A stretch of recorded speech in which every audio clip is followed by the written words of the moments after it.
Hey there, welcome to Technibility. I'm Berge. Check us out at www.technibility.com. Also, don't forget to subscribe to the channel before we get to anything here.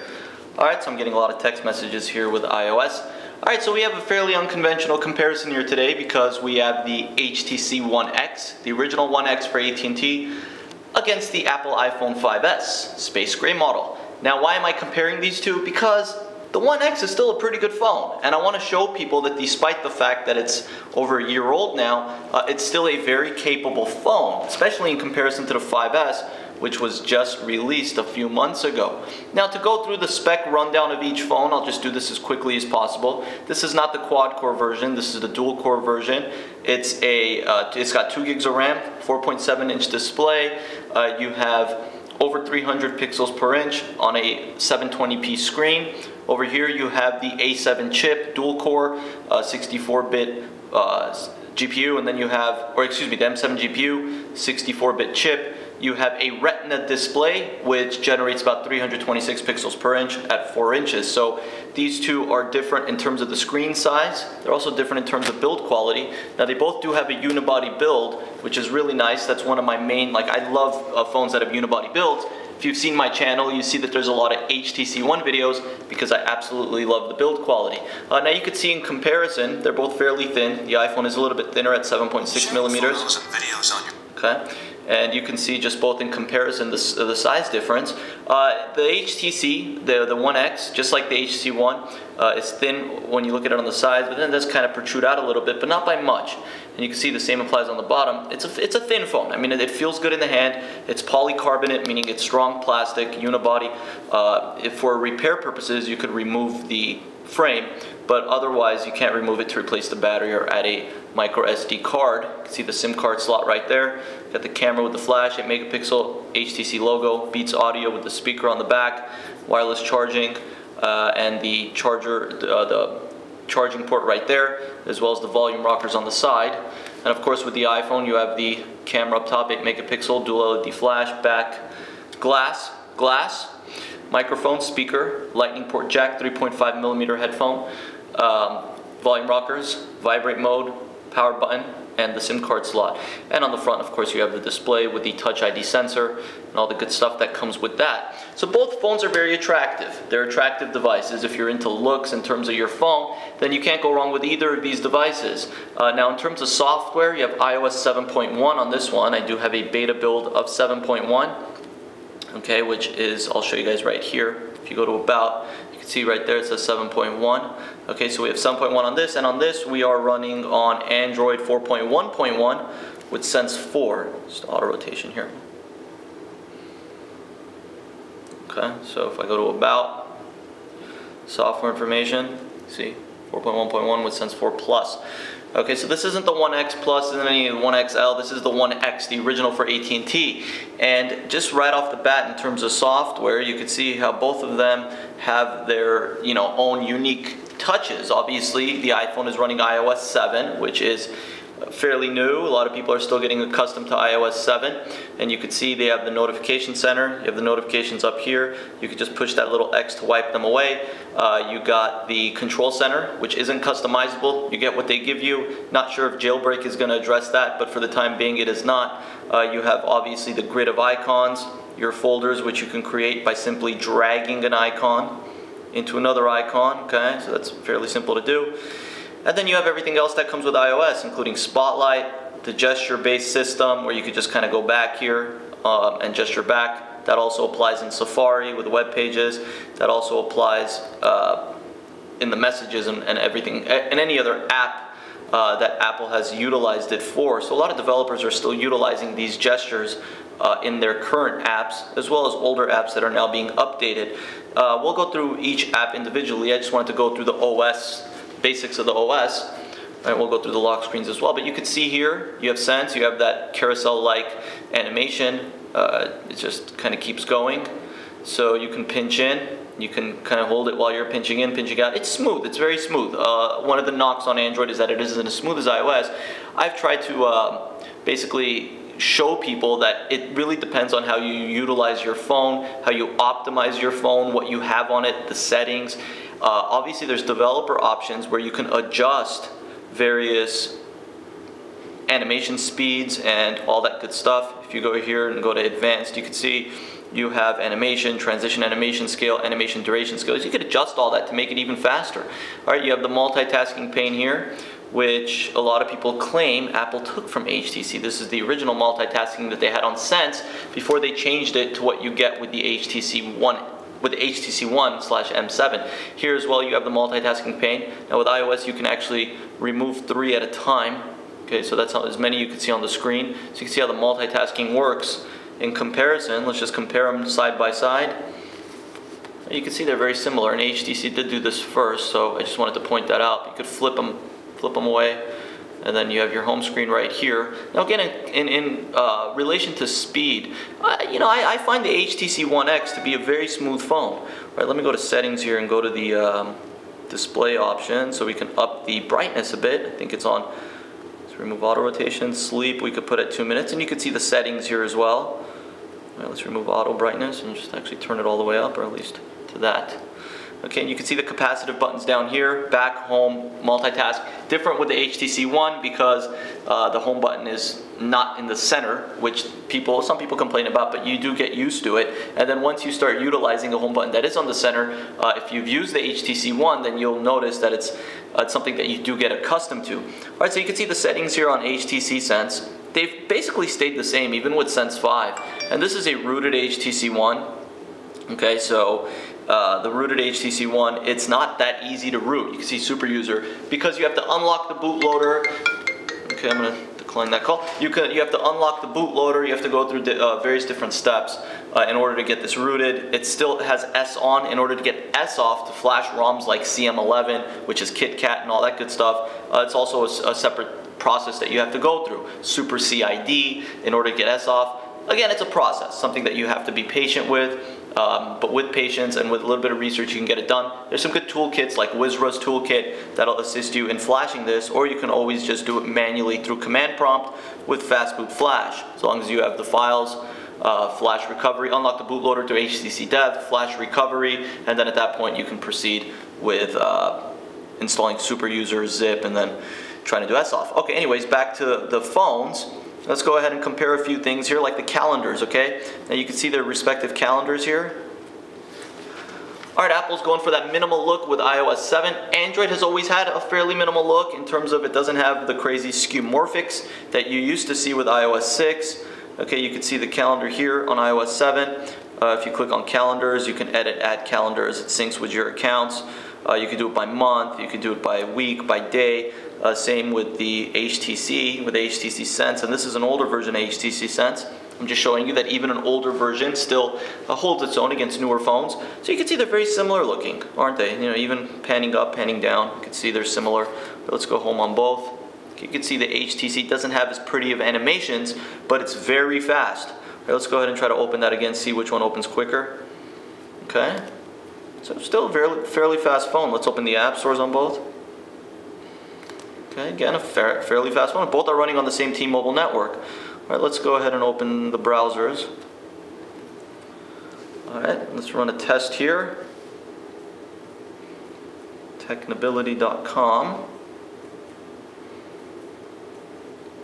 And it really depends on what system you're ingrained in, what ecosystem you're ingrained in, and all that good stuff as well. Safari on the iPhone 5S gets fantastic SunSpider scores. This thing is super fast. You can see how quick it loaded. Technibility.com literally took like a second, and it's loaded now, and you can see panning through the screen, very fast, pinch zoom, very fast. All right, over here with the HTC, while it's loading, you could pan through, you don't get checkerboards. You could pinch, again, very smooth, very fast. Pinch around the screen and rotate. It's 5-finger multi-touch. Same here with the iPhone. Okay, you can see here, pinching. You have the reader mode here on the iPhone 5S. You should have the reader mode here on the HT as well. You can see their respective tabs. Okay, so this is how iOS is doing their tabs, and you can just swipe the tabs away. Go back to what it is you're looking at. You have incognito mode or private tab. You have incognito here on the HTC, and again, you can do tabs. Add a new tab. Go back to tabs and then just X out of it, go back to where you were. All right, panning through them. They're both very smooth. I mean, no doubt about it, they both are very smooth browsers. I've always said that Sense has a smooth browser, the stock browser that comes with Sense. You can see you can disable that, by the way, that little toolbar on the bottom. That's the great thing about Android, is you have so many customized, you can customize practically everything, whether you're flashing custom ROMs or not. Just going into developer options on the stock build, you have various different means of customizations. Now let's go ahead and look at YouTube here. Now this is the old YouTube app. Okay, let's just say not now. Oh no, it's the fairly new YouTube app. Okay, so let's go ahead and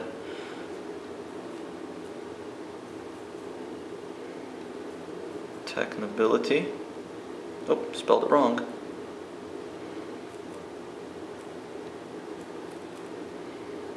Technibility. You can see their keyboards as well. Transparent here on iOS. Now you do have the option in 7.1 to change the keyboard color, so that's cool. Okay, I like that. That's a nice little feature that they added. You can see playing video here, both networks.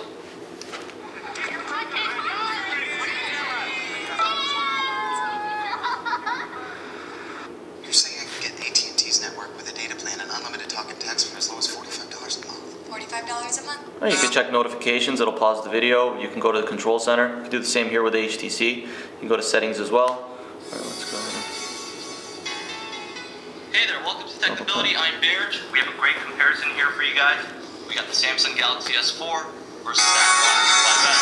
You can see more white. Hey there, welcome to Technibility. I'm Berge. We have a great comparison here for you guys. We got the Samsung Galaxy S4 versus the Apple iPhone 5S. Both you can see more white, but we're going to go ahead and get started with the specs on both these devices, and then we're going to get into comprehensive details of both software. Obviously, they're very different in many ways, but in many ways they're also Volume's all the way up. So to get started with the Galaxy S4, you can see right here, this is a 5-inch screen, Super AMOLED 1080p. That's 1920 by 1080p, rendering 4. Fast forward. Okay, it depends on the network, obviously, when you're fast forwarding. And whatnot. Okay, let's look at the HTC One X here. Screen, Super AMOLED 1080p. The speaker's on the back, so if you place the phone on its back like this, then you're going to get muffled sound. You can see the quality is really good. LCD display, 720p, it's a very good screen. You can see the size of the device. You can fast forward as well, again, depending on your network. We do have LTE here.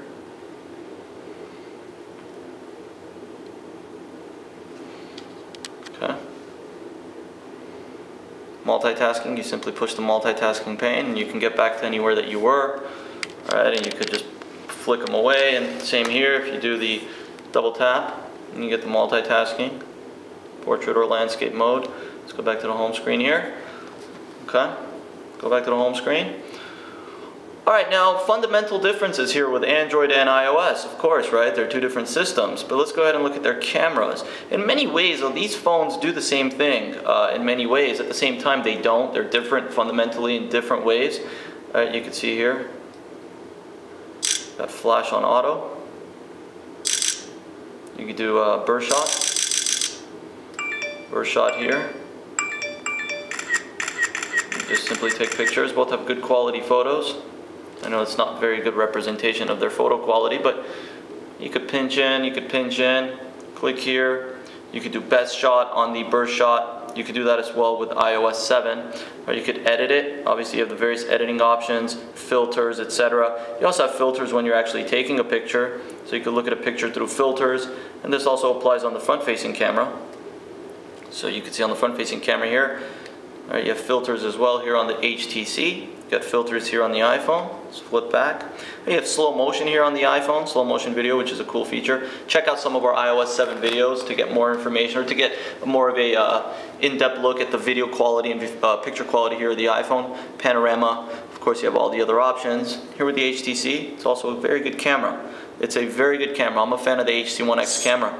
A lot of people are bigger fans of the HTC One X camera than the One. Even though it's a 4 Ultra pixel, people are fans of the higher megapixel count. But in terms of quality, you're going to get really good cameras on both. I really like the 5S camera. I've made that clear on multiple different occasions. I'm a fan of it.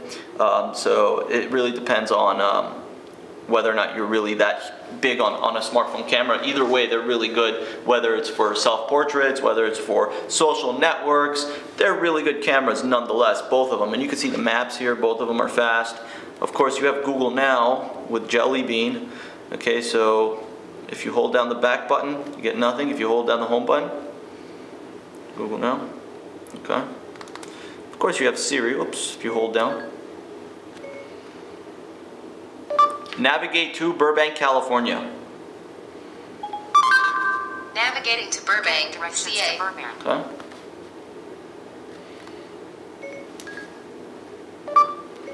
Who is the President of the United States? Let me check that.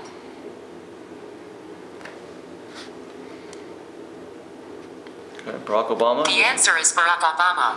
See, it's using Wolfram Alpha. This is using Google search. What is 6 minus 6 minus 9 plus 3 plus 16 minus 6 to the second power? Okay, give me a moment. Okay. Alright, so got it. The answer is 4. Set reminder, tomorrow, 6 p.m. Need to go to the doctor. Here's your reminder for tomorrow at 6 p.m. Saying an update is required, but you could set a reminder. Alright, so both of them, again, comprehensive. Again, we've done various different videos on Google Now. Check that out on our channel or on Technibility.com. Obviously, you have their respective App Store and Play Store, okay, which I don't think there's an account here set up yet. But, you know, one thing that I'm not too crazy about with the App Store is the search option. You know, I wish it was in a list. Whereas like this, you can barely see 1 or 2 at a time. Whereas with Android, you do get that list. So I do prefer that with the Play Store. And again, they're really closing the gap on the apps, which is something that I'm a fan of in terms of Android just really making strides in the app department. Okay, you have the respective calculators here. You can see HTC's got that whole big number look. iOS going for that more minimal look. And that's their whole MO is minimal. That's what they're going for. You can see the respective dialers here. Okay, you can see phone here. You can see how the dialer looks. Okay, I don't want it to get an AT&T address book. Okay. You can see the respective dialers. So the question is this. This is the reason why I wanted to make this video specifically, is to ask the question whether or not the HTC One X is still a very capable phone. I do videos like this. I did it with the S3 versus, I believe, the 5S, or could have been the 5. But I asked the question, is it a capable phone? Is it still worth purchasing? Save some money, get yourself a One X. In the aftermarket, you could probably find one now for like under $200 basically, whereas the 5S is still a fairly expensive phone, even used. So the question is it a capable phone? Is it worth purchasing? Yes, it is. I am a fan of the One X. I like Android for the fact that third-party apps sync into these sharing options, whereas with iOS, you can see here that you get what they give you: messages, mail, Twitter, Facebook, Flickr, etc., whatever other social accounts that they add. You have the options down here in terms of sharing. You have AirDrop, which is a cool feature, most definitely. But with Android, you get so many more sharing options by simply going through a photo, whereas like, let's say for example, I have a third-party photo app, I can edit it through the gallery. It'll come up in that sharing list right there, whereas with iOS, I have to go through the app manually. So again, it just kind of minimizes the extra steps that you got to take. But in terms of just overall use, in terms of overall day-to-day functionality, the HTC One S is the HTC One X, excuse me, is a heck of a phone. If you're using one, if you currently have one, you shouldn't feel the need to purchase something else. If you're in the market and you want to get something affordable for AT&T, that isn't going to cost you an arm and a leg, but it's still going to give you the great functionality that you get with a high-end phone. The One X may be for you. Alright, I know there's a lot of things I didn't cover: third-party apps, third-party games. We'll get into that if we get into a part 2 here. You know, again, it's a fast phone, it's a fast processor. You're not going to have problems running games or multitasking. The Facebook app, everything runs quite well. I am a fan of the One X. I am also a fan of the iPhone 5S. So if you are in the market for a phone, want to save yourself money, look at the One X. If you want the latest and greatest, you're looking for an iPhone, obviously the best iPhone on the market, then that would be the 5S. Alright, thank you guys for watching Technibility. I am Berge. Don't forget to subscribe to the channel for more no-nonsense tech. We get straight to the point. We don't lean one way. We want to just give you guys the information so that we can assist you in your purchase, or just give you some entertainment.